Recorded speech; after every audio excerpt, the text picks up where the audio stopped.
اعوذ باللہ من الشیطان الرجیم، بسم اللہ الرحمن الرحیم۔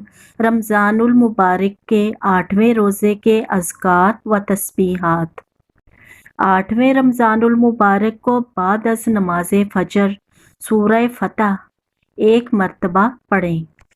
بعد از نماز ظہر دعائے وسط رزق 25 مرتبہ پڑھیں۔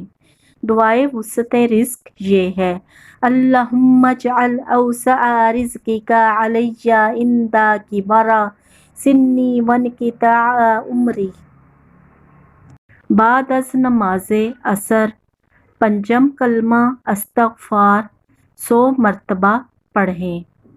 بعد از نماز مغرب دعائے رزق 25 مرتبہ پڑھیں۔ دعائے رزق یہ ہے: لا الہ الا اللہ الملک الحق المبین محمد الرسول اللہ الصادق الوعد الامین۔ بعد از نماز عشاء سورہ ال عمران کی آیت نمبر 26 70 مرتبہ پڑھیں۔ بسم اللہ الرحمن الرحیم۔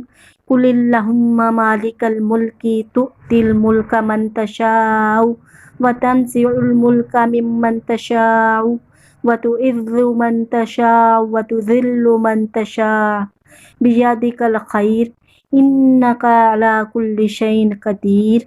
صدق اللہ العلی العظیم۔ اللہ تعالیٰ آپ کی اور ہماری تمام عبادات قبول و منظور فرمائے۔ آمین ثم آمین یا رب العالمین۔